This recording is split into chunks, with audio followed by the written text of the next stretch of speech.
Hello folks, hope that you're having just a great day today and staying safe. Hey, today I want to take a look at Lester Del Rey and his short story Helen O'Loy, which he published in the 30s for some pulps during the pulp era. It's a science fiction story that takes a look at robots, AI, so forth. That was at the new forefront of sort of science fiction literature, scientific thought, and so forth. And so I want to take a look at that. Now, my copy of this is published in this Science Fiction Hall of Fame collection. I've done a few stories in this for you before, and I'll link you to this collection in the comments below. But this collection was published by the science fiction writers. It was published, they got formed in '64 and they started handing out Nebula Awards then. So this is a set of short stories that were written and published prior to '64 that are kind of, would have gotten Nebulas is the top of the top in the first eras of science fiction. And this is in that too.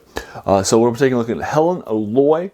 And so basically we're going to open, and it's like 9 pages in this collection. I reread it again yesterday. It took me 15 minutes to reread it. Just sat down on my couch and enjoyed it. But this short story in particular does a couple of really fun things, which we'll talk about in my review. But let's do the synopsis. And again, it's a really brief short story. I don't want to take you too deep into the synopsis. But what's going to open up and happening is you're going to hear about this character named this new android that these two friends have acquired, and her name is Helen. She's a Helen model, and they have nicknamed her Helen O'Loy after Helen of Troy. Because she's also similarly beautiful, and she's like the next level of model. One of them is a professional gland person who specializes in glands, pituitary gland, endocrine gland, that sort of thing, adrenals, and he's a gland scientist specialist, and this is set in the future.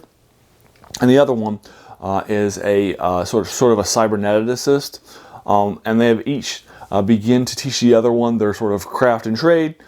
During the course of the first couple of pages of the story, they're going to be building some servant robots, that sort of thing, for them. And they do errors, they make mistakes, and there's a critique of AI that happens in the first couple of pages. And then they've gotten the Helen O'Loy version of the brand new robot, and then that's it. I'll leave you to it there. It's probably about a third of the way through the story. Again, it's only 3 pages in, but it's a 9-page story. I don't spend too much time on the synopsis.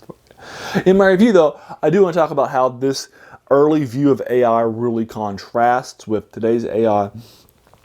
Today's AI is much more vast, much more intricate, much more capable of doing the things that are in this thing. And so this view of AI, and yet there are some things in this that AI can do in this one that AI can't do here. So there are some contrasts between the two, if you will, as well as some similarities. And so I do think it's interesting to go back and read as a sort of a historical artifact about what these about the two sort of conflicting views of AI. This view of AI in the early eras after the idea of the robot archetype was created in science fiction right afterwards, and in those first couple of years.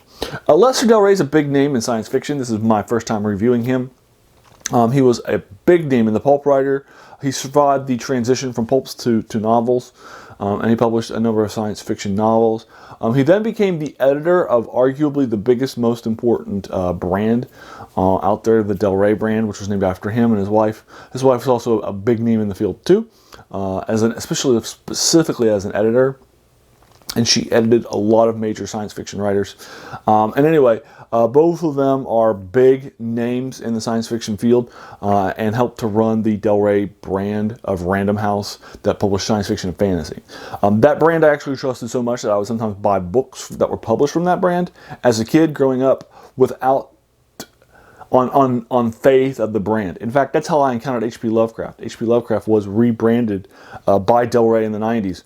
And I just picked it up and a collection of Lovecraft stuff and read it because, again, I had that faith in the brand. So that they represented the high watermark of fantasy and science fiction. If Del Rey published them, they were good. And so, you knew that a Del Rey, some other things may publish things that weren't always as good, high quality, that sort of thing.